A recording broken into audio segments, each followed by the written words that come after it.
भूर्भुवस्सुवः तत्सवितुर्वरेण्यं भर्गो देवस्य धीमहि यो यो न प्रचोदयात्। कितना वेद पढ़ते हो?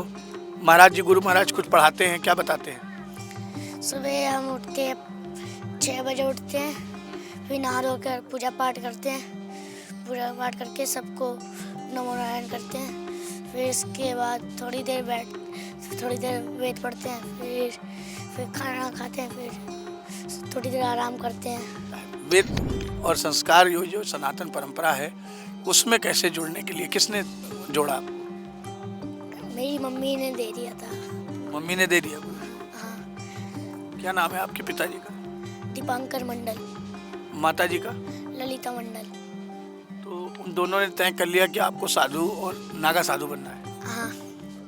सनातन परंपरा में बाल्यकाल से ही ऐसे संतों को युवाओं द्वारा और वृद्धजनों द्वारा सिखाया जाता है, पढ़ाया जाता है कि हमें सनातन की संस्कृति में जाना है और उसे अपनाना है। बाल्यकाल एक महत्वपूर्ण समय होता है किसी भी व्यक्ति के जीवन में, उसे किस दिशा में जाना है ये तय करने के लिए। एक ऐसे ही बालक ने तय किया है कि उसे सनातन से जुड़ना है और सनातन संस्कृति के प्रति उसकी आस्था है और वो उसी में जाना चाहता है। ऐसे ही एक बाल्य संत से मिलेंगे जो नागा सन्यासियों के साथ जुड़ना चाहता है, जिसका नाम मुकेश गिरी है। मनमोहनपुरी। मनमोहन से मिलकर पूछेंगे कि क्या है उसके मन में। मनमोहन हमारे सामने ज़रूर है, लेकिन उनके मन में क्या है वो जानने की ज़रूरी है। पहले क्या नाम था आपका? जो यहाँ संत परंपरा में कुछ नया नाम मिला या वही नाम है? पहले मेरा नाम मोहन मंडल था। अब क्या हो गए आप? मनमोहनपुरी। मनमोहनपुरी। हाँ। तो यानी पुरी अखाड़े से आप जुड़ गए हैं। हाँ। क्या लगता है आपको, इस उम्र में आप पढ़ने लिखने जाना चाहते थे या सिर्फ संत बनना ही आपका लक्ष्य है, या संस्कार हो गए आपके उपनयन जितने संस्कार होते हैं?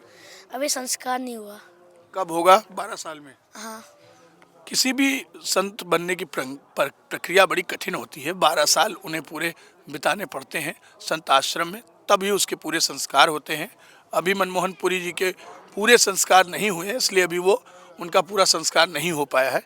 क्या क्या करना पड़ता है आपको सुबह उठ के, और कैसे पढ़ाई करते हो, क्या करते हो, कितना वेद पढ़ते हो? महाराज जी, गुरु महाराज कुछ पढ़ाते हैं, क्या बताते हैं? सुबह हम उठ के 6 बजे उठते हैं। फिर नहा धोकर पूजा पाठ करते हैं। पूजा पाठ करके सबको नमो नारायण करते हैं। फिर इसके बाद थोड़ी देर वेद पढ़ते हैं। फिर खाना खाते हैं। फिर थोड़ी देर आराम करते हैं।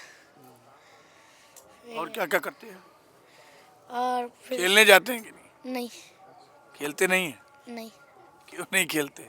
मन ही नहीं करता। तो वेद पढ़ने का मन कैसे करता है? वेद और संस्कार जो सनातन परंपरा है, उसमें कैसे जुड़ने के लिए किसने जोड़ा आपको? मेरी मम्मी ने दे दिया था। मम्मी ने दे दिया गुरु जी को? हाँ। क्या नाम है आपके पिताजी का? दीपांकर मंडल। माता जी का? ललिता मंडल। तो उन दोनों ने तय कर लिया कि आपको साधु और नागा साधु बनना है। हाँ। नागा साधु तो बड़ा कठिन है काम।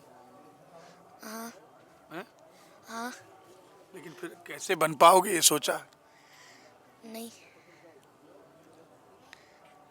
तो एक बात बताओ, आपके जब दूसरे बच्चों को देखते होगे खेलते हुए, तो आपका मन नहीं करता है? बिल्कुल नहीं। नहीं। सिर्फ संस्कार हो जाए और किसी तरह आप साधु हो जाएं संपन्न। हाँ। क्या यही तय किया है जीवन में? हाँ। स्कूल भी जाते हो? हाँ। कौन से स्कूल में जाते हो? Sunshine public school. Sunshine public school, यानी आध्यात्मिक दीक्षा के साथ संस्कारिक शिक्षा भी ले रहे हैं। हाँ। किस क्लास में हो अभी आप? सेकंड क्लास में। और क्या क्या सीख लिया आपने वेद में, संस्कार में, उपसंस्कार में? जो सांस्कृतिक तरीके से अगर देखा जाए तो क्या क्या सीख लिया आपने? बहुत कुछ। हैं? अभी ज़्यादा नहीं सीखा है। कोई मंत्र सुना दो। कोई मंत्र आता है? अभी तो याद नहीं है। गायत्री मंत्र आता है? हाँ। सुना दो। ओम भूर्भुवस्सुवः तत्सवितुर्वरेण्यं भर्गो देवस्य धीमहि यो यो न प्रचोदयात्। और कोई मंत्र नहीं आता? अभी याद नहीं है। अच्छा, याद नहीं। अच्छा, तो अभी शुरुआत है। शुरुआत से ही अगर बाल्यकाल में संतों के साथ रहने की एक प्रण कर लेना, ये बड़ी बात है। और इस छोटे से संत को देखकर भी कई लोग संत बनना चाहें तो कोई गलत नहीं है, क्योंकि सनातन परंपरा बड़ी महत्वपूर्ण है हमारे जीवन को सही मायने में जीने के लिए। इसी तरह एक संत अपने भविष्य में तय कर ले कि हमें सिर्फ संत बनना है, तो उसे कोई रोक भी नहीं सकता, जैसा मनमोहन पुरी ने तय कर लिया है। फिलहाल अभी मनमोहन पुरी के साथ और अगले किसी और महत्वपूर्ण संत के साथ हम आपको ज़रूर मिलाएंगे। बने रहिए जेएमडी न्यूज़। फिलहाल कैमरामैन अनिल कुमार के साथ मैं विजय त्रिपाठी, जेएमडी न्यूज़ प्रयागराज।